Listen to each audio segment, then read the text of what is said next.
Something is changing, and you can feel it. In the pain that no medical test can explain. In the nights when you wake up without knowing why. In the patterns that repeat life after life, with different faces but the same pain. The Earth is entering a higher frequency, and that frequency isn't going to come down to meet you. It's your frequency that needs to rise. But how do you do that when you're carrying traumas you don't even know you carry? An entire identity built on fear and wounds that might not even be from this lifetime. Every resentment you hold on to is an anchor, keeping your consciousness tied to the lower densities. Every wound that remained unhealed keeps you incompatible with what's coming. The window is open, but it's closing. The only question left is this: are you going to do the work this passage demands, or are you going to keep repeating the same cycles?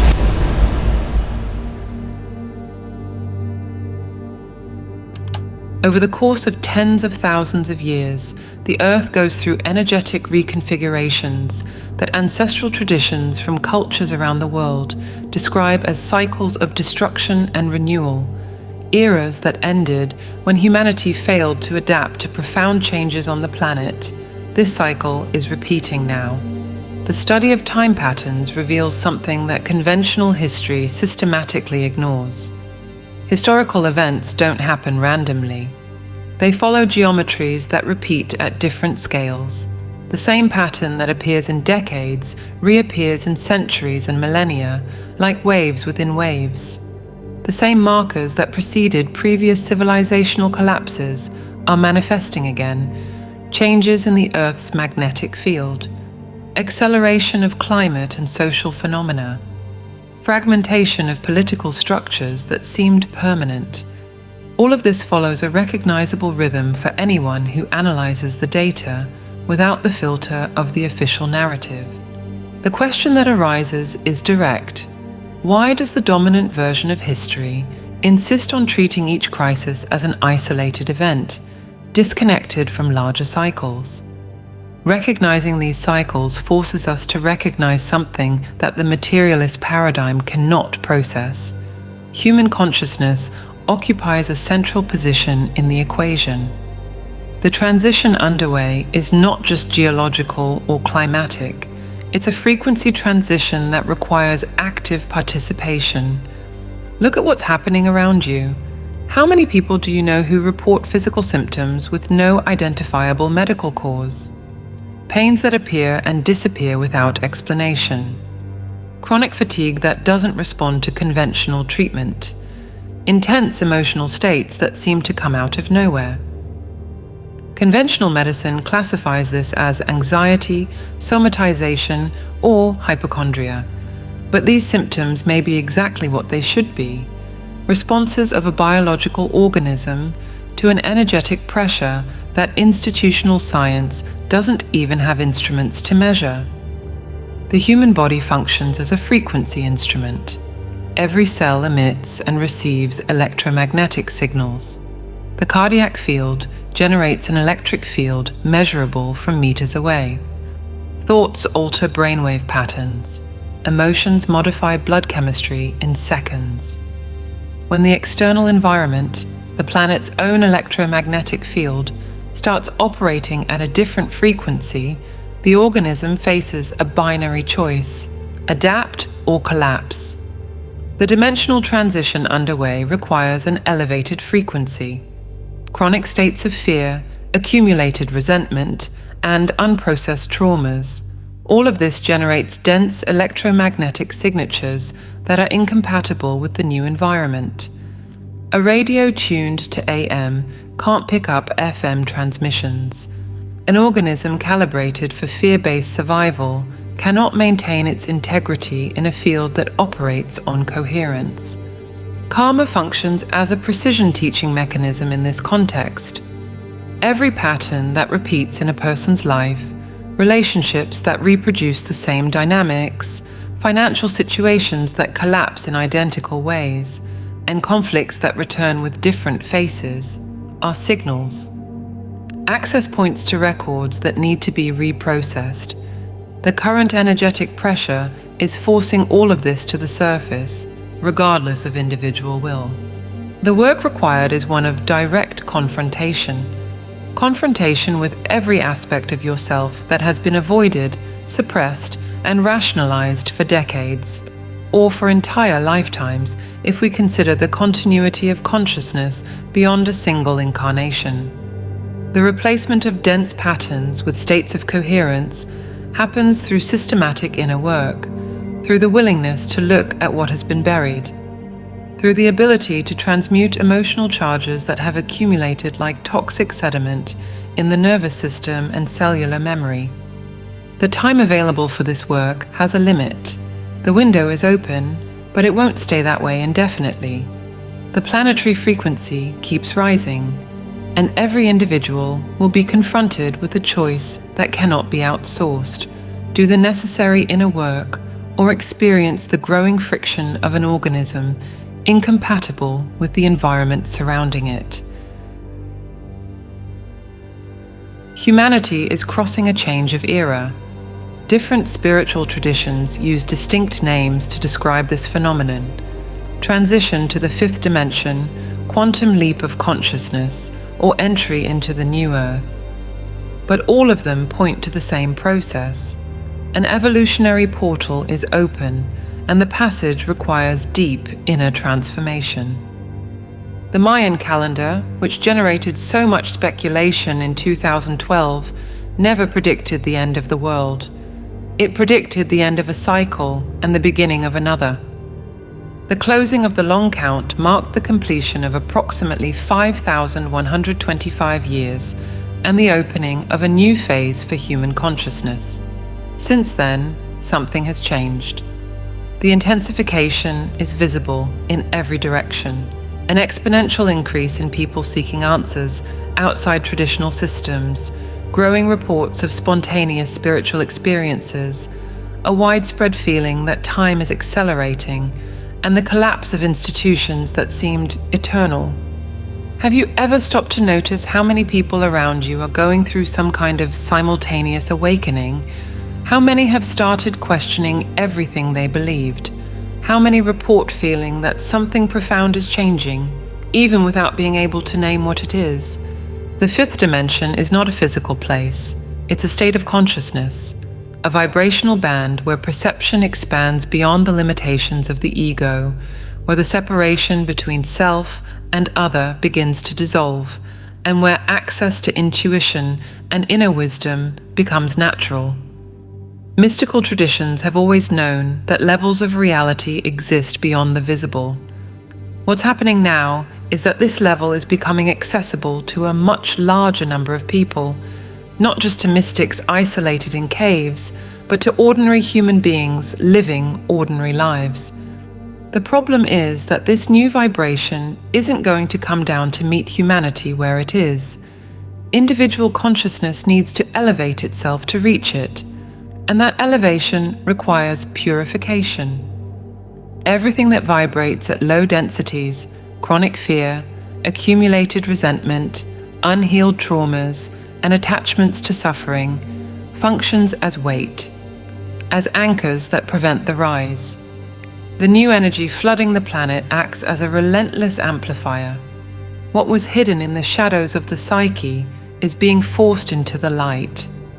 There's nowhere to hide anymore. The internal basements are being emptied, whether the individual wants it or not. That's why so many people are experiencing symptoms that conventional medicine can't explain. Body pains that migrate without apparent cause. Deep fatigue alternating with surges of energy. Sleep disturbances, waking up repeatedly in the early hours, especially between 3 and 4 in the morning, a time that various traditions associate with portals of spiritual activity. Pressure in the head, ringing in the ears, and emotional waves that arise from nowhere. These aren't signs of illness. They're signs that something is being reorganized at levels that go far beyond the physical. The body carries the history of the soul. Every cell holds memory, not just from this life, but from others. The current energetic pressure is activating these memories so they can finally be processed and released. What hasn't been healed needs to be healed now. What hasn't been forgiven needs to be forgiven. What hasn't been integrated needs to be brought to consciousness and embraced. The only vibration capable of sustaining the passage through this portal is love, not romantic love, loaded with expectations and conditions. Love as a state of being, expansive, unconditional, recognizing the divine spark in every creature. This love is the language of the fifth dimension. It's the access code.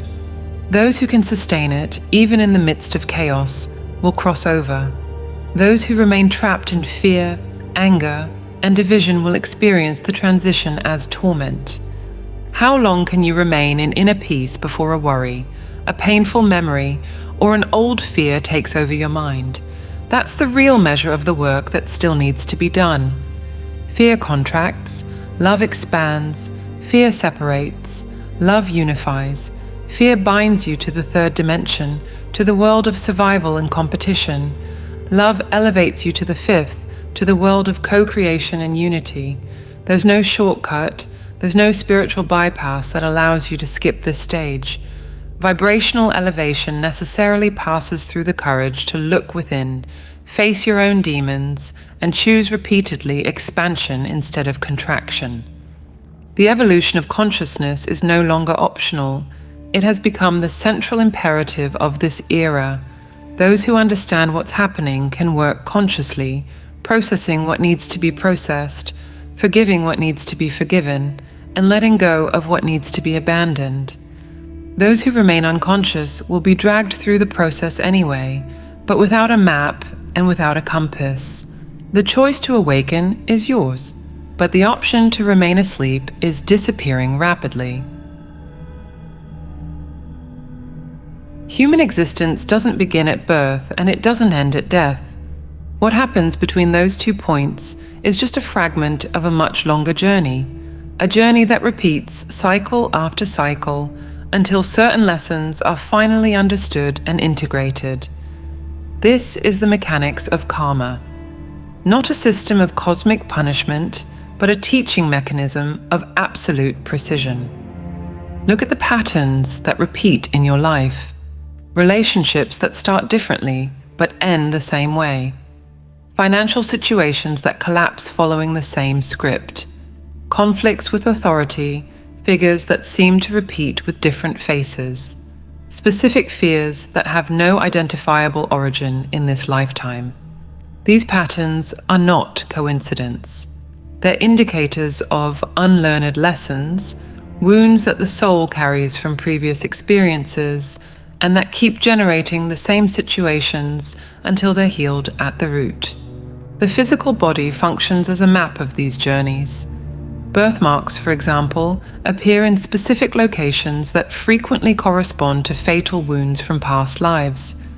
Researchers who have studied thousands of cases of children reporting memories from other lives have found striking correlations between marks on the current body and the way the previous personality died.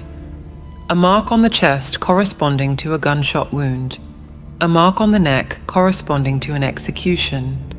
Chronic pain without medical cause localized exactly where the original trauma occurred. This means that the body you inhabit now carries scars from stories your conscious mind doesn't remember. And as long as these scars remain active, as long as the energetic charge associated with them isn't neutralized, the patterns will continue to repeat. Reincarnation rarely happens in isolation. Souls travel in groups. The same individuals return together, life after life, exchanging roles to resolve mutual debts.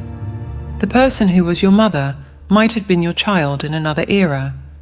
The person who is your enemy today might have been your greatest love in another century.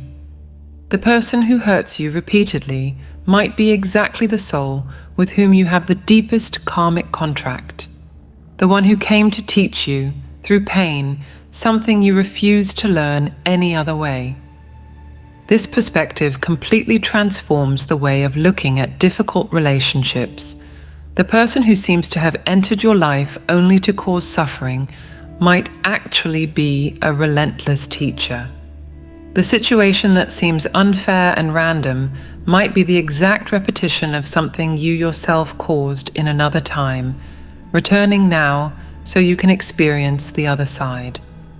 Have you ever met someone for the first time and felt an inexplicable familiarity?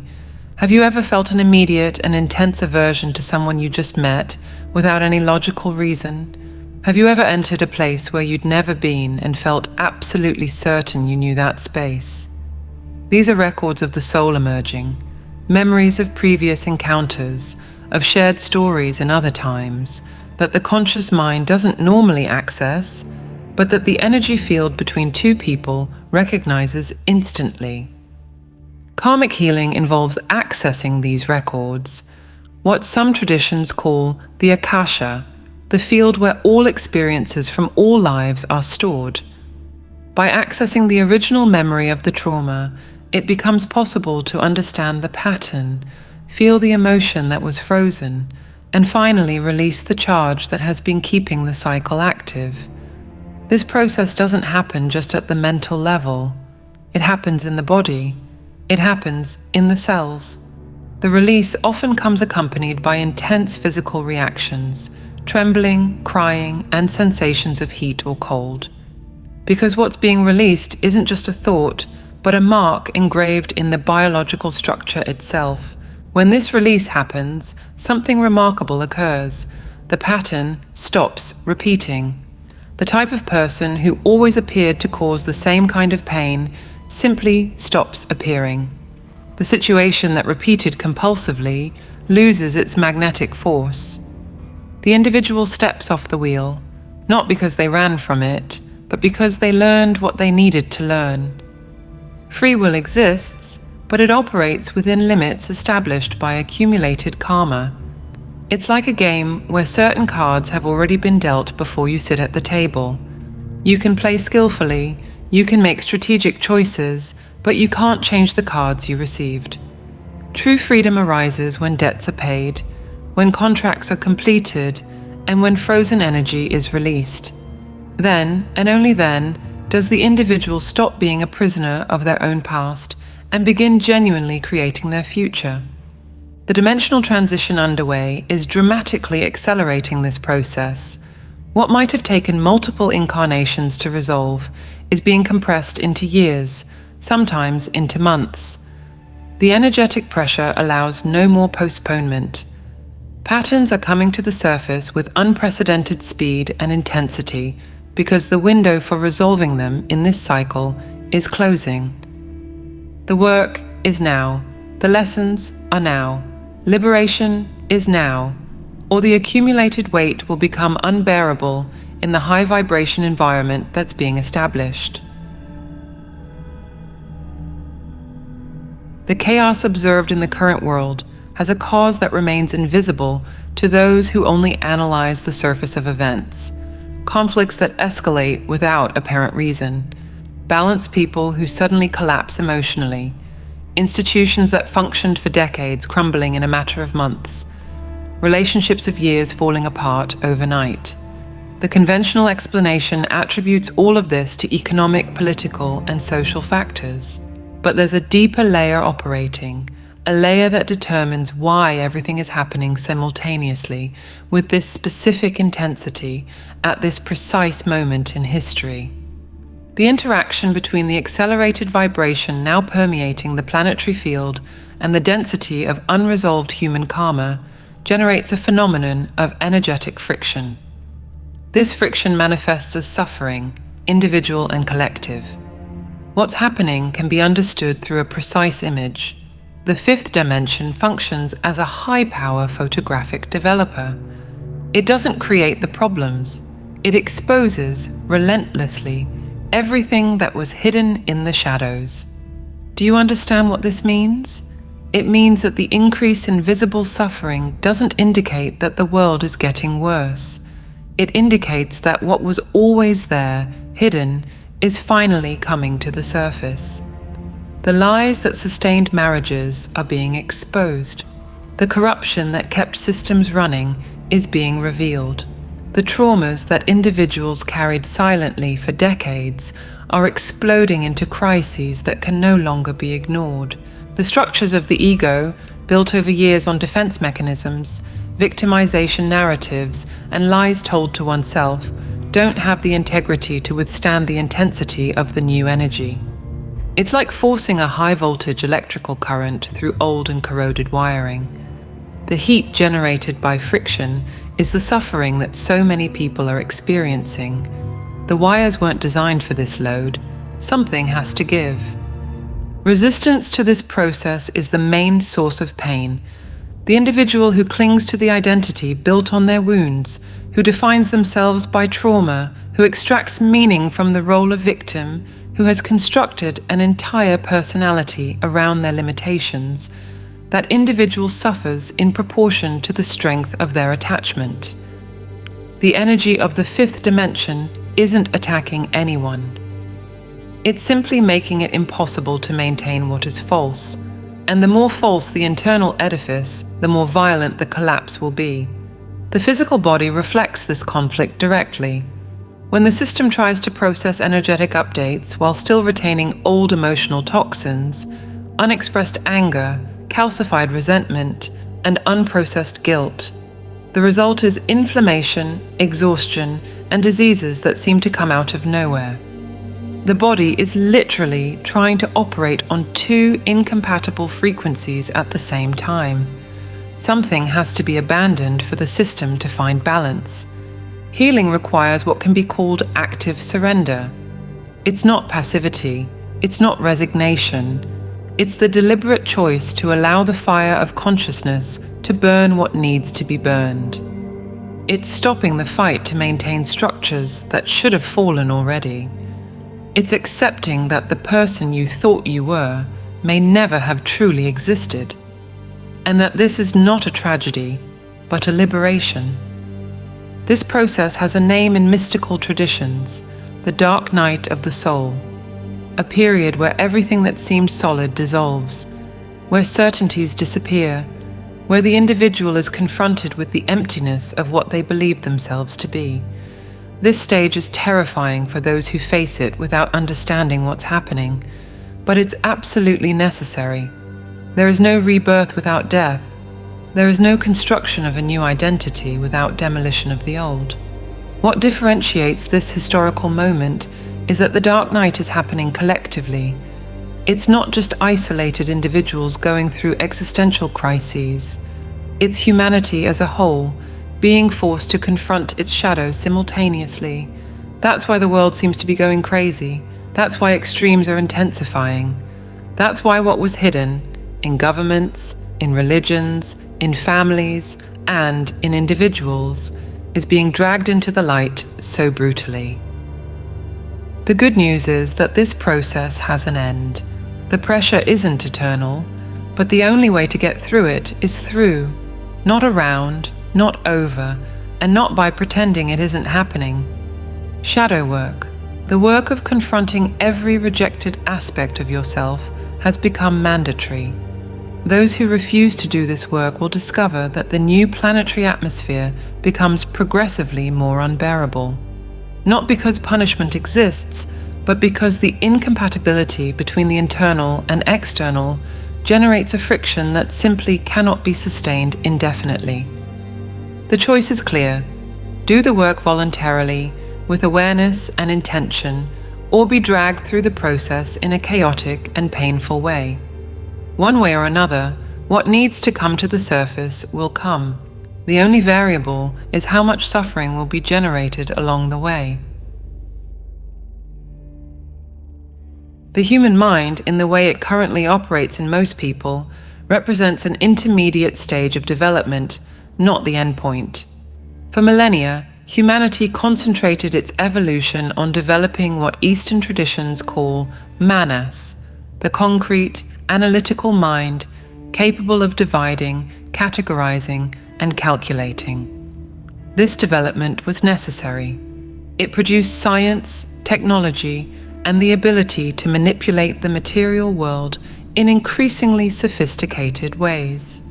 But it brought with it a side effect that has now become the main obstacle to the next leap: the illusion of separation.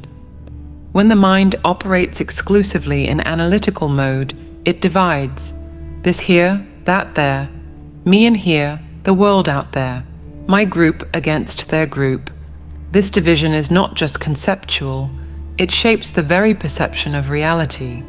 The individual comes to experience existence as an isolated entity, fighting for survival in a hostile universe, competing for scarce resources against other equally isolated individuals.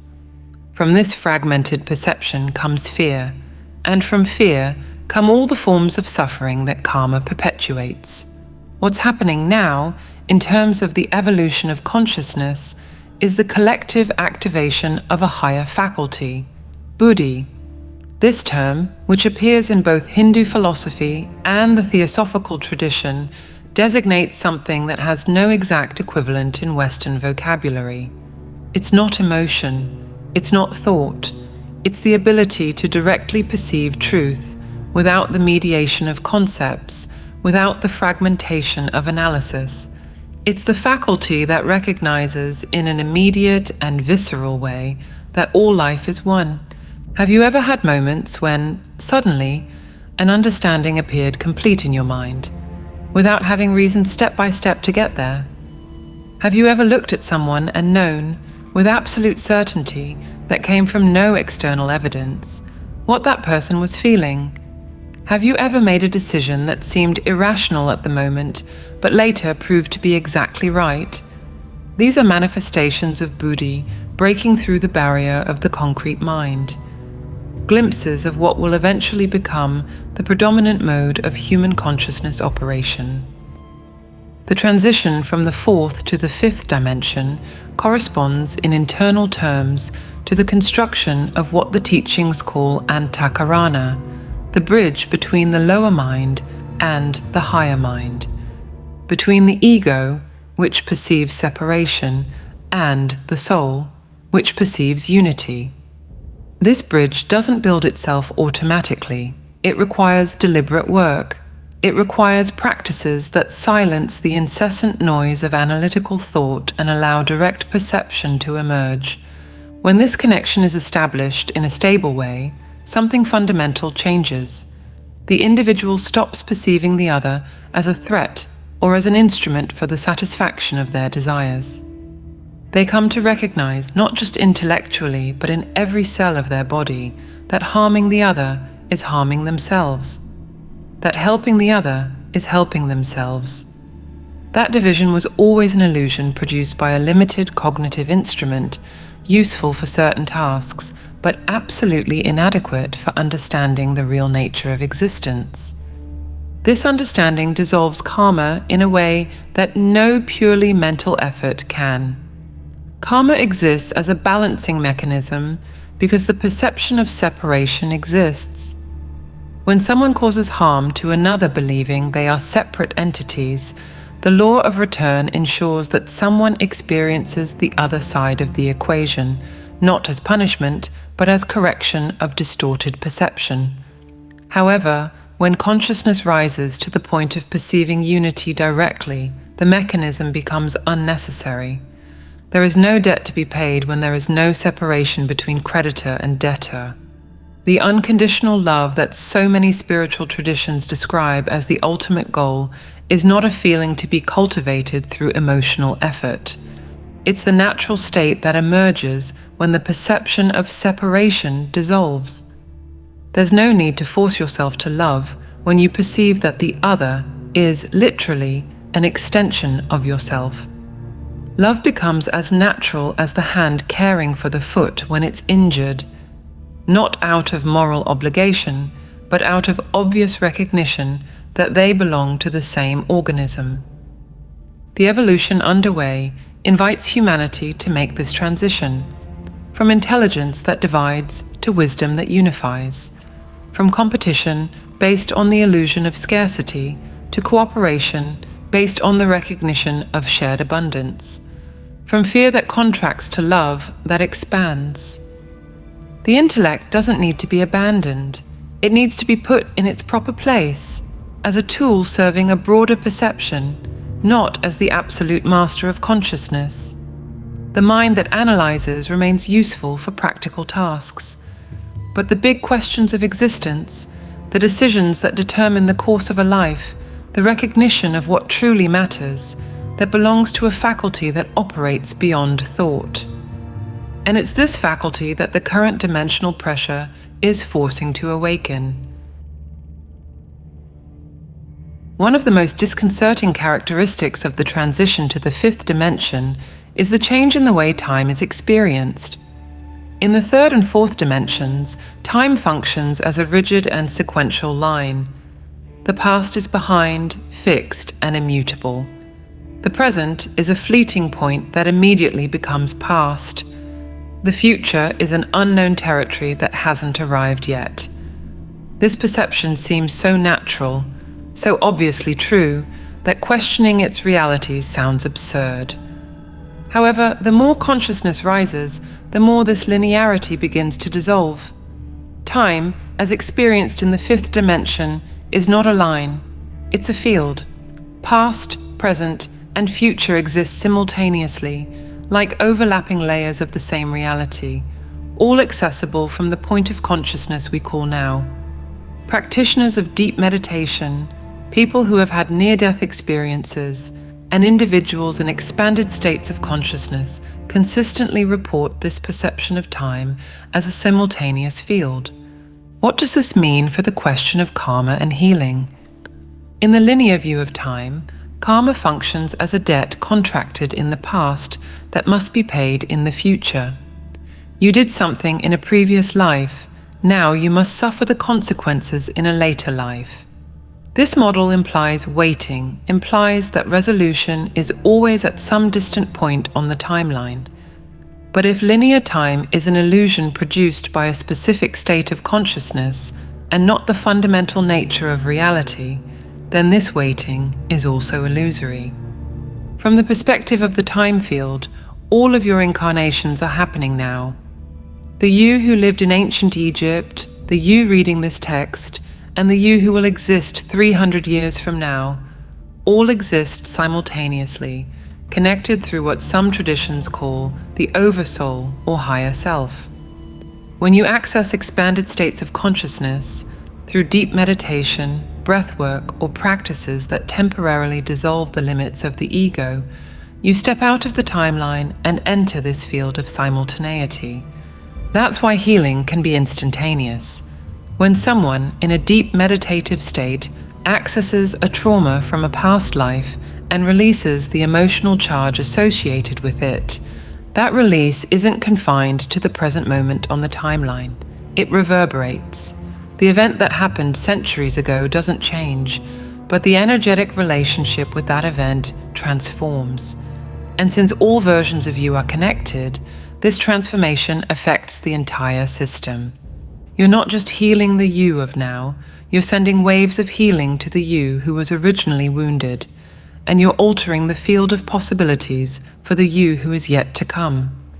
This understanding frees you from two psychological prisons that keep millions of people paralyzed.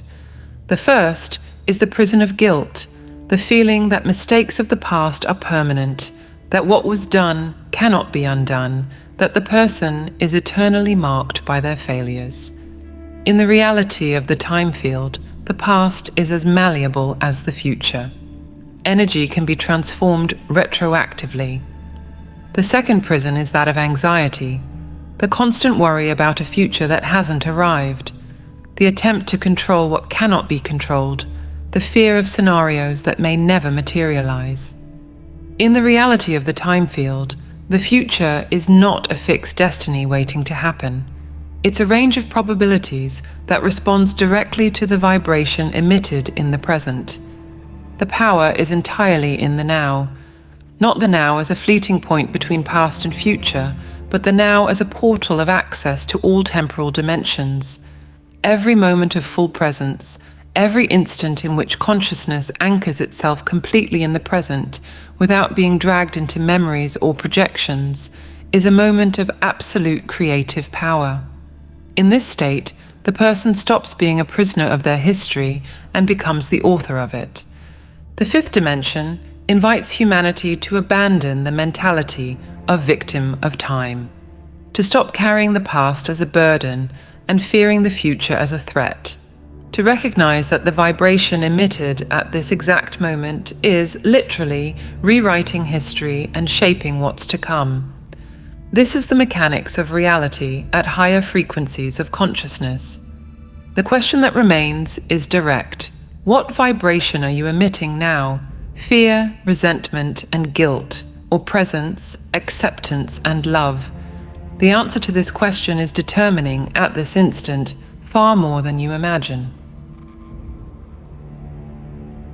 Faced with the collapse of old structures and the intensity of the transition underway, an inevitable question arises. Is there hope? The answer first requires a redefinition of the term.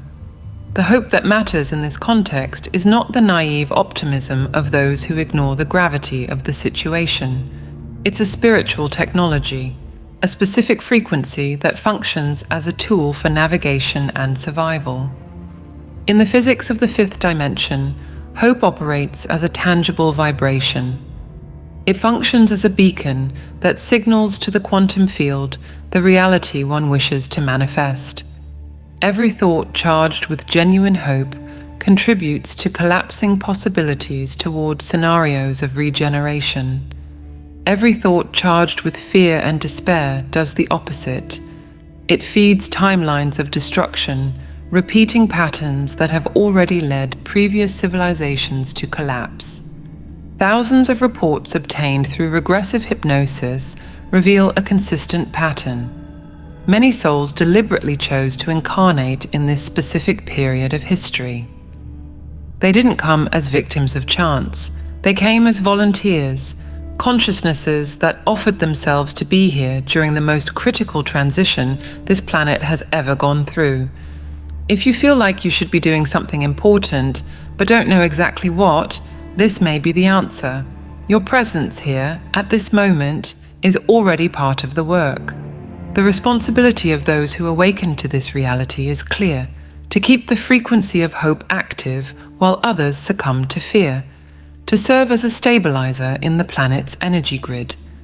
Every individual who resolves their own karma, who maintains emotional sobriety amid the chaos, who cultivates internal states of coherence, functions as a living acupuncture point on Gaia's body. Planetary healing happens through these points. The simple act of connecting physically with the earth, walking barefoot on the grass, sitting on the ground, or touching trees, is not just therapeutic for the individual. It's a planetary service. The human body functions as a circuit that captures the elevated cosmic frequencies that are arriving and anchors them in the ground, helping the planet in its own transformation process. The creation of the new Earth, this reality of elevated frequency that is emerging parallel to the old fear-based structure, depends on a critical mass. It depends on enough individuals consciously choosing to focus on regeneration instead of destruction. No government will decide the future of humanity. No external technology will save the species. What will determine the collective destiny is the sum of individual vibrations. The prophecy isn't written in stone. It's a field of probabilities that responds in real time to the predominant frequency of collective consciousness. Cultivating hope, cleaning your own interior, and doing shadow work with honesty, these are the most powerful acts of activism available to any human being.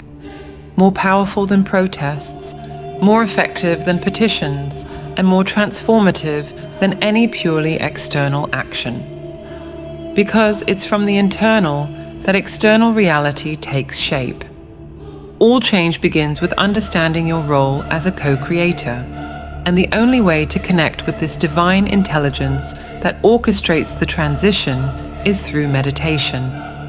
We have developed a set of audio tools specifically designed to help you access this higher state of consciousness, the state where healing happens, where karma dissolves, and where the connection with the Oversoul is established. To learn more and get immediate access, click the link on the screen or in the comments. If this video resonated with you, write in the comments, "This made sense to me,"